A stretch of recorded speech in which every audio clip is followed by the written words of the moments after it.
Alright guys, welcome back to the Boy More channel. Want to do a little bit of an update video on Project Dominator here. A lot of things have changed since the last time I posted a video. So here's the truck out and about. Unfortunately, the 440 engine that I had in originally decided it didn't want to live anymore.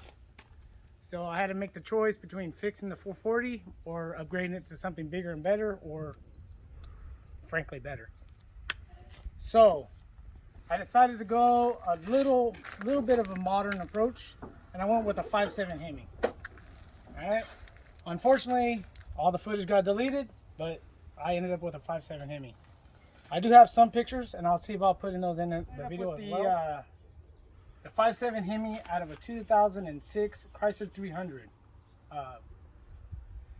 Unfortunately, I was only able to use the engine out of that, so I ended up having to get a transmission as well, because the big block transmission was not going to work. In case you were wondering, small block transmission 727 fits perfect. Had a little issue with the flex plate. It ended up needing a 10-inch flywheel. I ended up having to get that. Well, I also needed a way to control that Hemi, so I went ahead and went with the Holley Terminator X Max.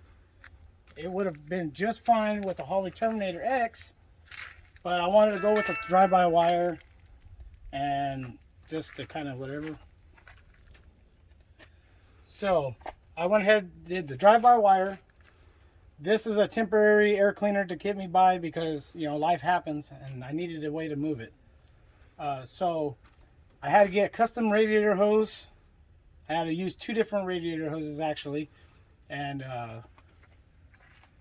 so yeah, eventually I'm gonna get a custom made one that would fit a little bit nicer than this, because this is not up to my standards.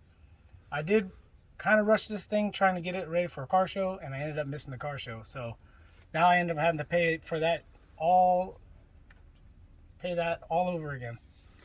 One of the issues that I had with the Holley Terminator X Max system is it didn't have a way to control the charging system.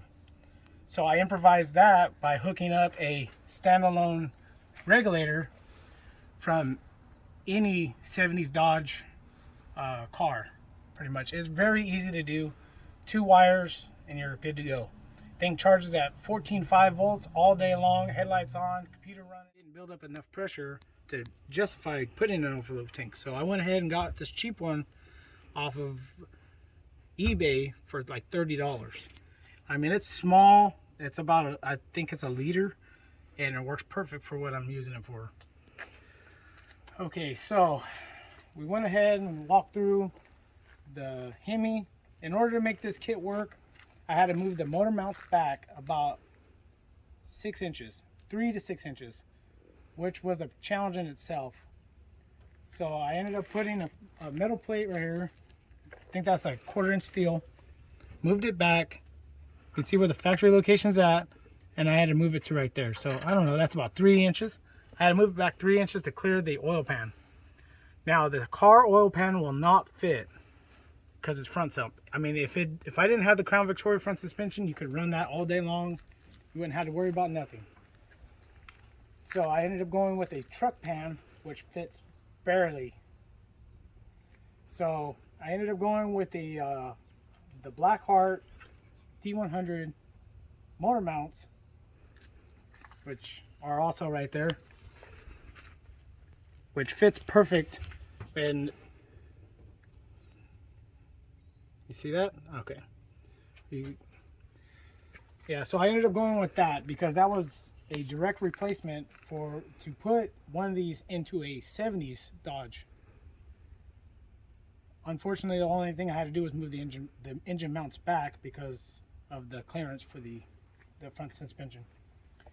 All right, so I ended up doing that. I had to get the 10-inch flywheel on the transmission. Had to go with the 727 torque flight, custom drive shaft. All right, got that. All right, now when it came to placing the Holley Terminator X Max system, I went 3 different approaches. I could have put it under the hood, and I was thinking about putting it on the driver's side to where I can see it. and I finally settled upon behind the glove box.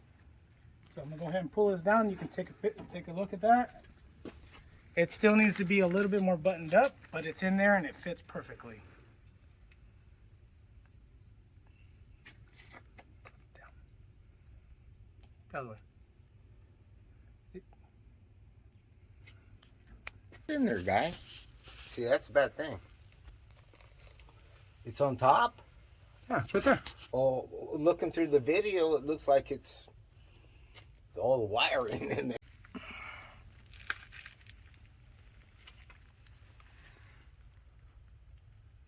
Yeah, that's the Holley Terminator X Max.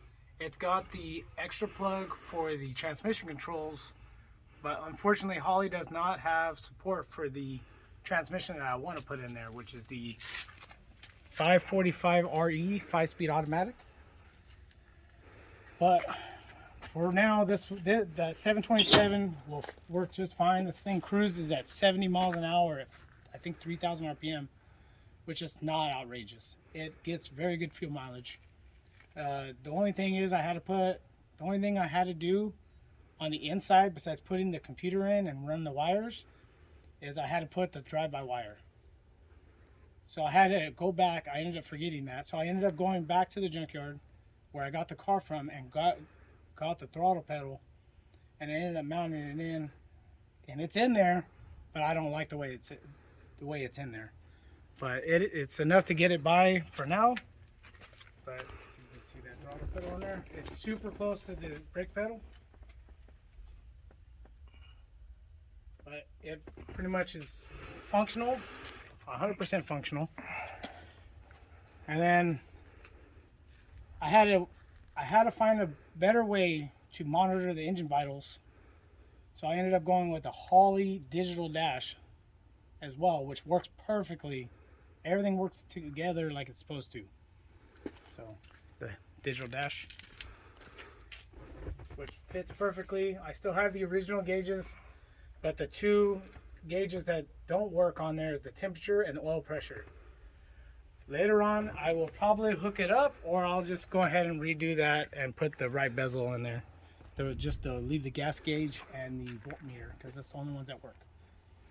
But as far as updates go, there's probably more that I'm missing in this video, and there's probably going to be more that I'm going to do. Like, I want to clean up everything under the dash, make this look a little bit more nicer in here, get in there and clean up the firewall, make that a little bit better as well, and probably put power brakes, because now this thing's a lot faster than it was, a lot faster.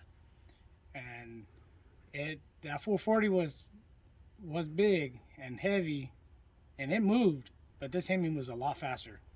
So now I got to go ahead and upgrade. I'm going to end up probably putting disc brakes in the back, power brakes up front, but that's going to be a different episode. So on that note,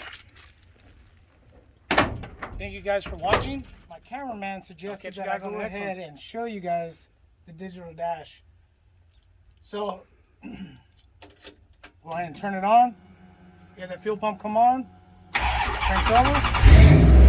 Starts up. Digital dash reads. Comes on.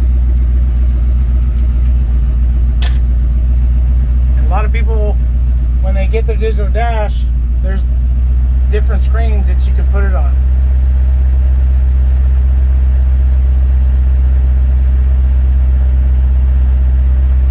I even did a custom one. Unfortunately, I don't like this one because I don't have a way to monitor the oil pressure or the temperature. So I go ahead and I leave it on this one, which is a little bit modified. I have the GPS speed right here, but other than that, it's right out of the box on that. I still have the little screen for the little stuff, for like turning fans on, coolant temp, and actual digital readout, but it doesn't have the one for the oil pressure. So that's why I ended up with this. And this one's in my direct eyesight, so I'm able to see this one a lot easier than looking over constantly at this one. So yeah, you see the pedals are a little bit closer together, which some people might not think that's a problem, but when you are trying to go from one to the other, it's not gonna, you know, it's too much of a hazard, because it could easily go to hit the brake and hit the gas and you're kind of screwed. So since it is running, you can hear that the